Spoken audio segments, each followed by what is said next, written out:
Habang patuloy na nagpupumiglas ang nilalang sa katawan ni Ungkoy, patuloy namang nag-uusal si Ermitanyong Turan na sinasabayan din nila Pipeng.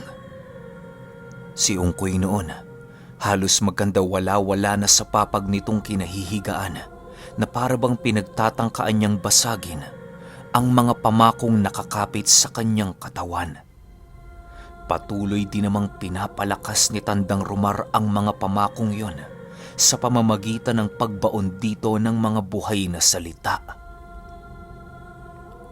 Ilang minuto pa ang lumipas, bigla namang nawala ng malay si Ungkoy dahil sa pagtakas ng nilalang sa katawan nito. Hindi ito nagawang madakip ni Ermitanyong Turan sa kadahilan ng napakarami nitong kasamang itim na engkanto na siyang nagkukubli sa kinaroroonan ng espiritual nitong kaanyuan. Matapos ang mga pangyayari, napakaraming pumasok na katanungan sa kanilang mga isipan. Halos hindi nila maisip noon kung papaano nagawang makapasok ng nilalang na yon sa kabila ng napakaraming pangontra nilang nakabaon papaikot ng bahay.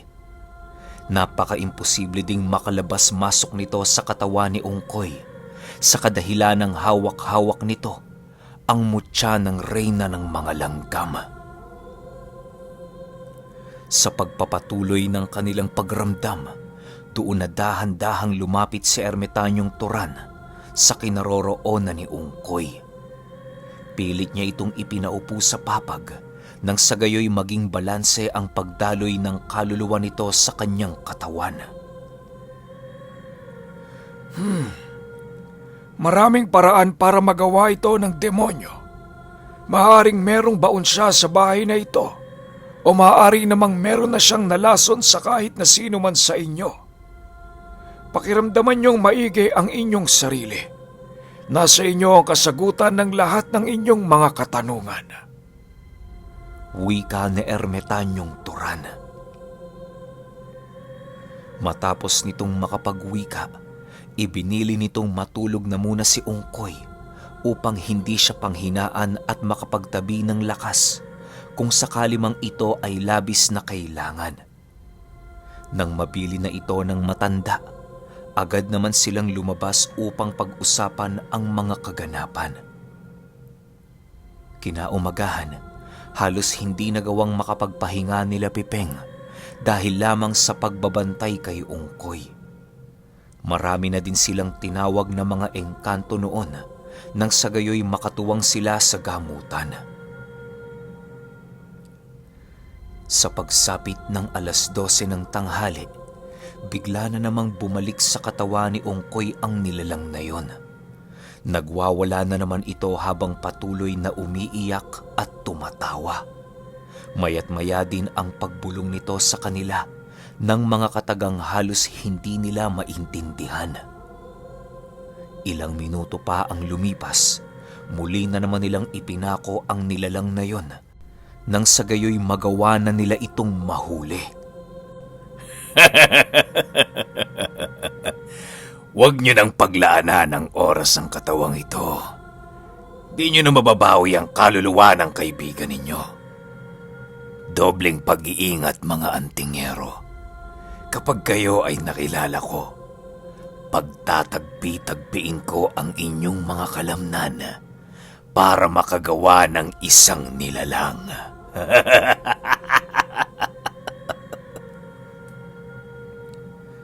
Wika ng nilalang sa katawan ni Ungkoy.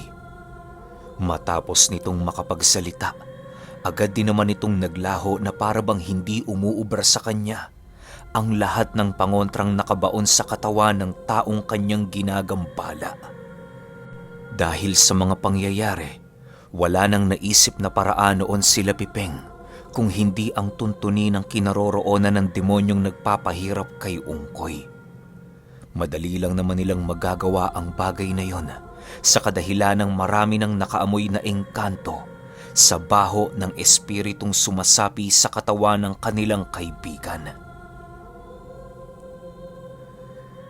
Bago pa man pumatak ang 3:00 ng hapon noong mismong araw, Pinili na nila Pipeng na hanapin ang nilalang na gumagambala kay Ungkoy.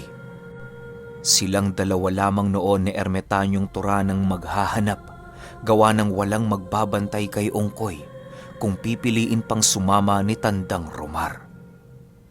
Sa pagpapatuloy ng paglalakad nila Pipeng, doon inilahad ni Ermitanyong Turan na maaaring nagtataglay ng mga alagang lokok at mga kuman ang babaeng patuloy na sumasapi sa katawan ng kanyang kaibigan.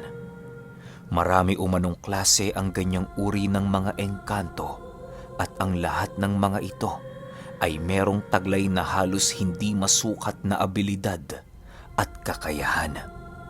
Ang iilan sa mga ito ay nasa kaanyuan ng ahas na merong kalahating insekto at ang iba naman ay animoy laman lupa kung titingnan na merong ginintoang mga buhok.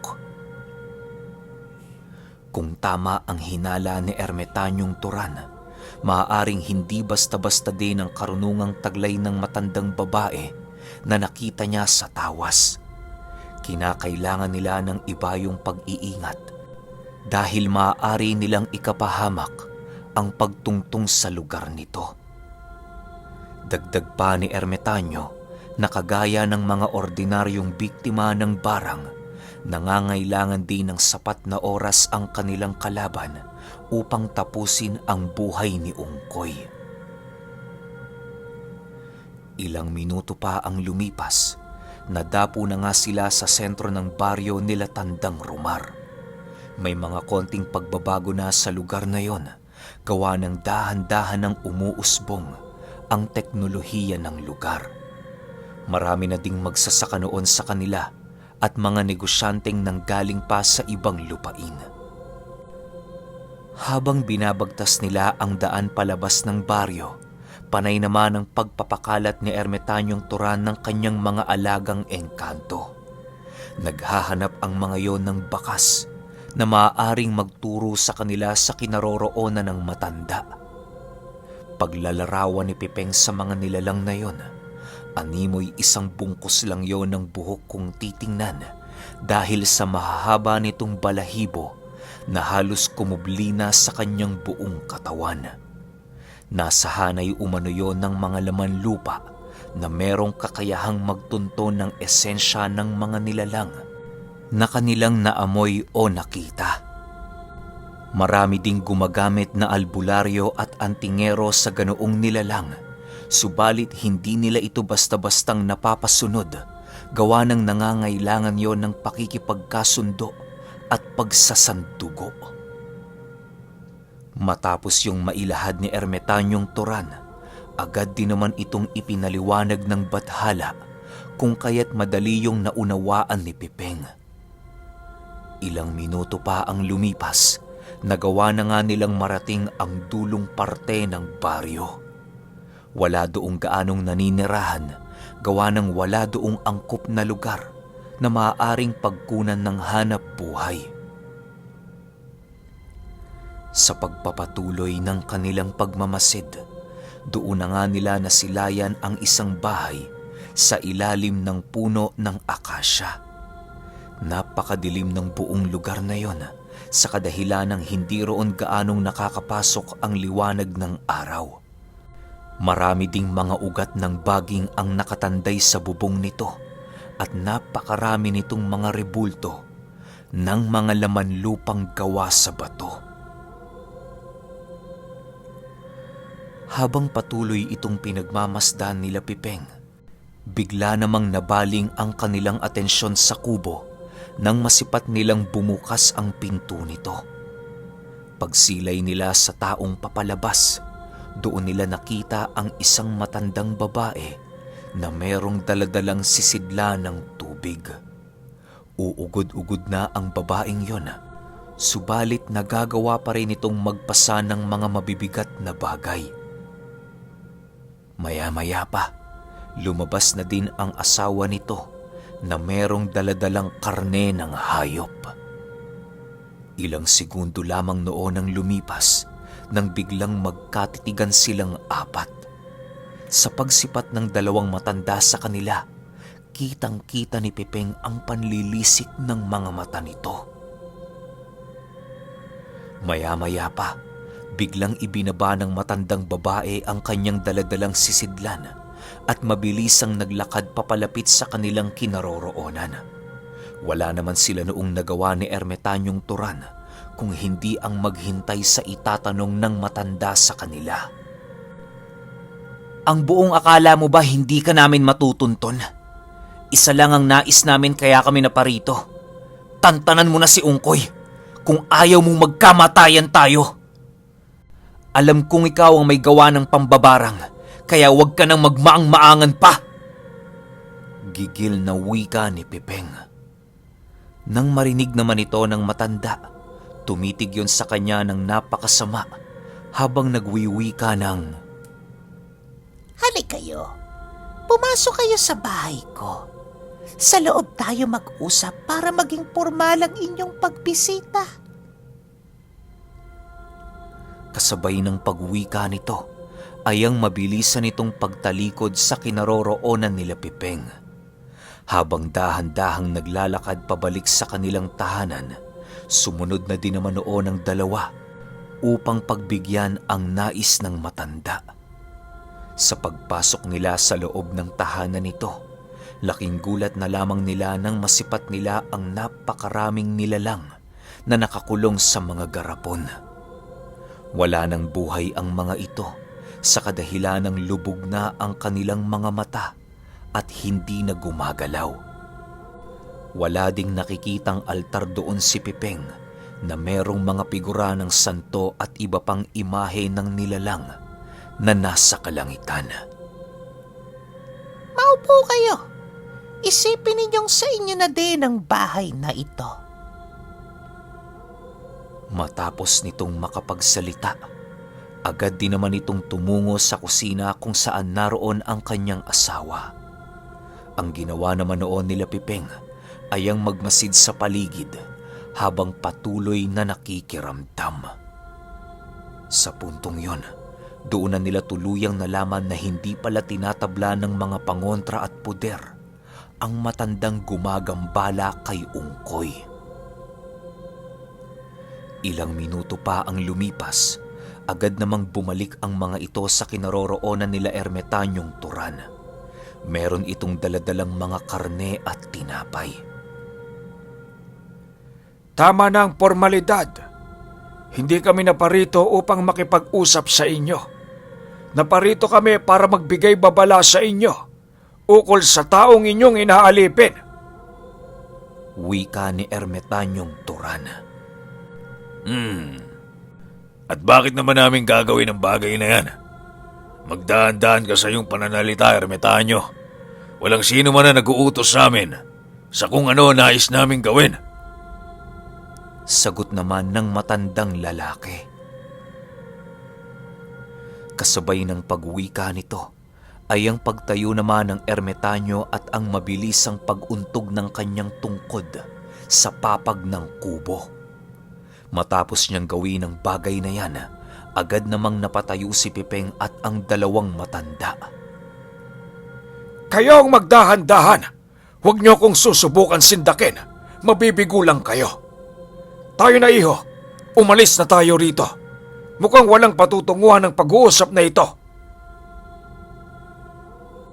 Matapos nitong makapagsalita, agad din namang lumabas silang dalawa sa bahay ng matanda. Habang naglalakad sila papalayo sa tahanan nito, kung ano-ano pa ang naririnig nilang pagbabanta para sa kanilang mga buhay. Hindi na lamang nila ito pinatulan, gawa ng alam din naman nila ang kanilang mga abilidad at kakayahan.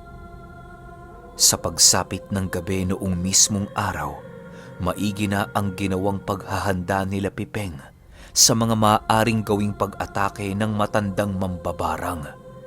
Alam niyang may lahing tiray ang mga matandang yon sa kadahilanang may kakaiba siyang naamoy noong pumasok sila sa tahanan ng mga ito.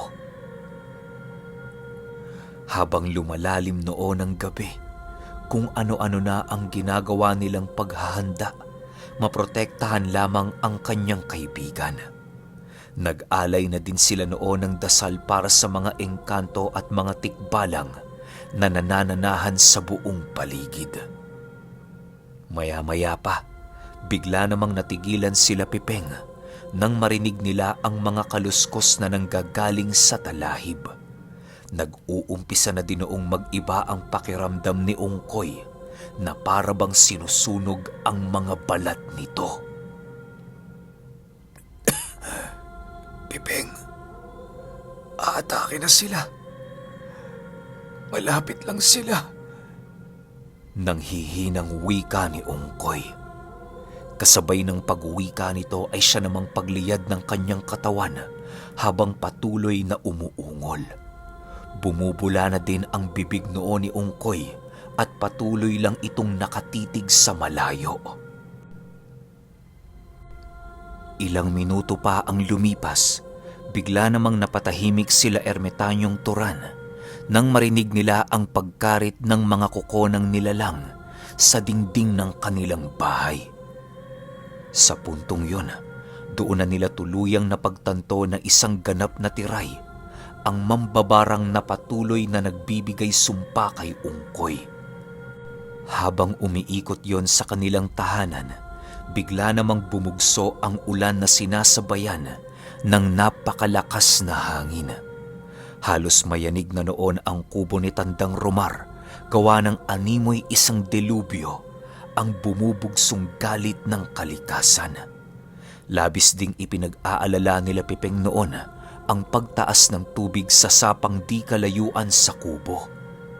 Nang wala ng pagpipilian noon si Ermitanyong Turan, napagpasyahan na niyang tawagin ang iilan sa mga engkantong kasangga niya. Tinawag na din noon ni Pipeng ang kanyang sibat at ang gabay niyang bathala upang maging handa sa nalalapit na digmaan. Kahit napakalakas na ng ulan sa labas ng kanilang bahay, ramdam na ramdam pa rin nila ang dalawang nilalang na nagbabadyang pumasok sa kanilang pamamahay.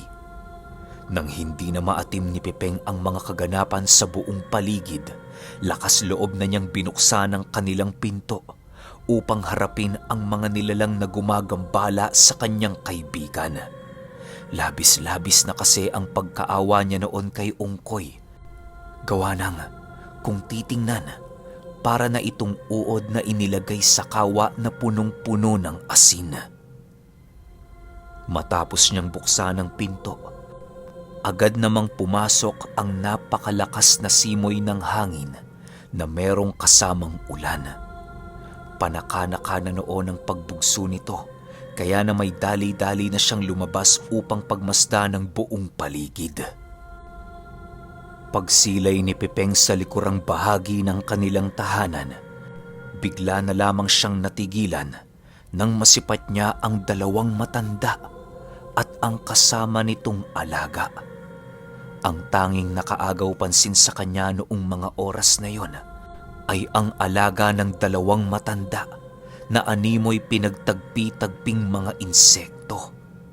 Paglalarawan ni Pipeng sa nilalang na yon, bungo ng tao ang nagsisilbi nitong ulo at napakarami nitong mga tinik sa buong katawan.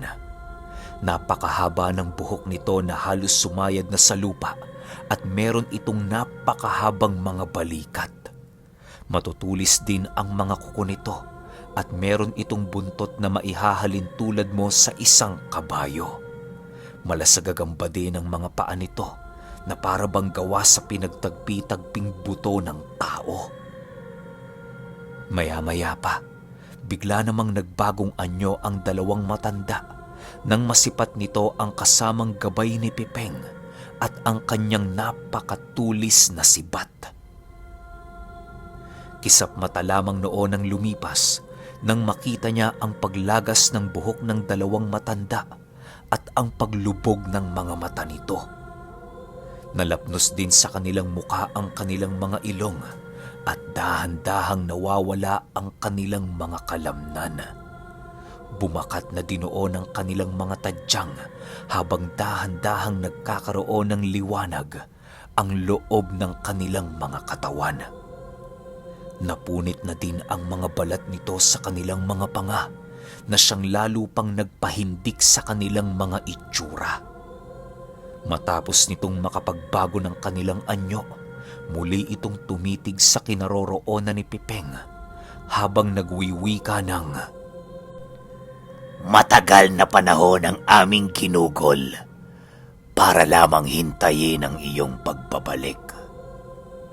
Kami at ang Gerados na aming gabay ang tatapos sa inyong mga buhay. Humanda ka, Raha, dahil nalalapit na ang iyong kamatayan. Wika ng nilalang. Kasabay ng pagwika nito ay siya namang paglapit ni Ermitanyong Turan sa kinaroroonan ni Pipeng. Sumunod na dinoon si Tandang Rumar para kahit papaano'y merong makakatuwang ang kanyang mga kaibigan sa oras ng panganib. Subalit, lingid sa kanilang kaalaman na sa pag-iwan nila sa kinaroroonan ni Ungkoy, dahan-dahan na pala nitong binabasag ang kanilang ginawang selyo at mga pamako. Nang masipat ni Ermitanyong Turan ang mga nilalang na nasa kanilang harapan, agad naman itong iniuntog ang kanyang tungkod bilang hudyat ng paghingi ng tulong sa kanyang mga kaibigang engkanto. Kisap mata lamang noon ang lumipas nang biglang lumitaw ang mga malakabayong nilalang na unang nasipat ni Pipeng sa tahanan nito. Paglitaw na paglitaw nito sa kanilang kinaroroonan, agad naman itong sinugod ang mga nilalang ng walang pagdadalawang isip. Nang masipat ito ng dalawang matanda, agad naman nilang inutusan ng kanilang alaga na salubungin ang mga ito. Kitang-kita noon nila Pipeng ang paglapa ng Gerados sa mga alaga ni Ermitanyong Turan na parabang mas nangingibabaw pa ang lakas nito pagdating sa kahit na anong uri ng pakikipaglaban. Ano ang laban ng lahing yan sa aming alaga? Hindi mo ba alam, Tanda? Ilang milenyo nang kumakain ng Gerados ng lahat ng esensya na pumapaligid sa mundong ito. Sapat na ang pagkain yun para siya ang tawaging pinakamalakas na demonyong naglalakad sa lupa. Hindi pa pinapanganak ang mga maharlikang engkantong kasanggamo, pumapatay na ang alaga ko. Gigil na wika nito. Nang marinig ito ni Pipeng, agad din naman niyang inutusan ng kanyang gabay na makisali na sa labanan. Alam niyang nasa kanila noon ang kalamangan, kung kaya't ninais niyang tapusin ang 3 demonyong yon sa lalong madaling panahon. Nang masipat ng 2 matanda ang pagsugod ng bathala, agad din namang sumugod ang mga ito upang mapigilan ang nais mangyari ni Pipeng.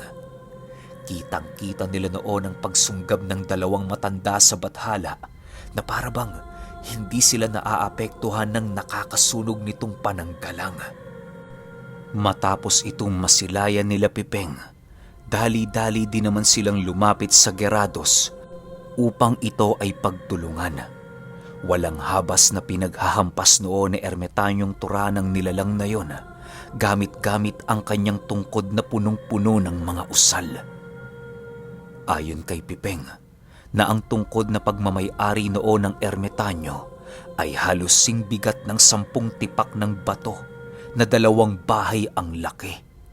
Maging siya ay aminadong hindi niya nagawang mabuhat ang tungkod ni Ermitanyong Turan noong minsan niya itong hinawakan. Sa pagpapatuloy ng paghataw ng Ermitanyo sa katawan ng Gerados, dahan-dahan na nitong iniinda ang lakas ng pag-ataking nagmumula sa tungkod. Napapaluhod na yun sa lupa habang patuloy na umaangil.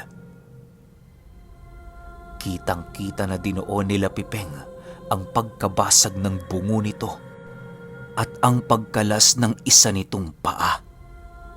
Maya-maya pa, nagkaroon naman ng pagkakataon si Tandang Rumar upang tagain ang leeg ng nilalang. Sa pagtalon niya sa likurang bahagi ni Pipeng, Hindi niya nakita ang napakabilis na paggalaw ng kamay ng kanilang kalaban. Pagtama nito sa kanyang dibdib, agad naman siyang tumilapon sa gilid ng kanilang tahanan na agarang ikinawala ng kanyang wisyo. Tandang Rumar! Sigaw ni Pepeng. Kasabay ng pagsigaw nito ay ang mabilisan niyang pagsugod sa nilalang habang dahan-dahang itinutuon ang kanyang lakas sa sibat. Pagtarak niya ng sibat sa mga galamay ng Gerados, agad naman itong nagsisisigaw dahil sa sakit na kanyang naramdaman. Di rin ito nagagawang atakihin si Pepeng sa kadahilan ng patuloy siyang binubulabog ng mga alaga ni Ermetanyong Turan. Maya-maya pa, wala nang nagawa ang nilalang kung hindi ang umatras sa pinakadulong bahagi ng bakuran ni Tandang Rumar. Pagsipat naman dito ng matanda, dali-dali din nilang nilapitan ang kanilang alaga upang bigyan ng karagdagang lakas. Kitang-kita nila Pepeng noon ang galit sa mga mukha nito habang patuloy na binubulungan ang nilalang na yon. Maya-maya pa, bigla naman silang natigilan nang marinig nilang magwika ang matandang lalaki ng, Akala nyo panalo na kayo? Nagkakamali kayo, antingero. Nag-uumpisa pa lang ang laban. Matapos nitong makapagsalita, agad namang umalulong ang matandang yon na para bang isang aso. Kasabay ng pag-alulong nito ay ang pagsigaw naman ni Ungkoy sa loob ng kanilang bahay. Maging ang walang malay noong si Tandang Rumar, bigla na lamang napatayo ng sa hindi malamang dahilan. Pagsilay ni Pepeng sa kanyang mga kaibigan, laking gulat na lamang niya nang masipat niyang ibang-iba na ang wangis ng mga ito. Sa tingin mo, antingero, hindi namin nabauna ng matandang albularyong yan? Diyan ka nagkakamali. Lahat ng nilalang na iniwan mo sa lugar na ito ay pagmamay-ari na namin. Hindi ka ba nagtataka kung bakit nakapasok ako sa katawan ng iyong kaibigan kahit punong-puno ng pangontra ang inyong tahanan? Wika ng matandang babae. Kasabay ng pagwika nito ay ang paglakad ni Ungkoy at ni Tandang Rumar papalapit sa mga demonyo. Nais man itong pigilan ni Pepeng ay mariin itong hinadlangan ni Ermetanyong Turan. Hindi mo na sila mga kaibigan. Pasensya ka na, iho. Wala na tayong magagawa para maisalba ang kanilang mga buhay. Wika ng Ermetanyo. Okay, paano ko ba sasabihin? Yung sunod nito, yung 19, last episode na siya. Gagawin ko na rin siya ngayon para isang bagsak na lang, isang diretso. Siguro mamayang 6:00. Medyo nalulungkot lang ako kasi alam niyo naman kapag nakakatapos tayo ng isang serye, medyo apektado ako kasi na-miss ko na yung mga karakter, kung paano ko sila gawin, kung paano ko sila bosesan. Pero ganun talaga eh. Di naman pwedeng habang buhay yung kwento, di ba? Kung habang buhay yan, di sana hanggang ngayon buhay pa lahat to. Wala may katapusan talaga eh. Pahintayin na lang ako ng finale. Yun lang.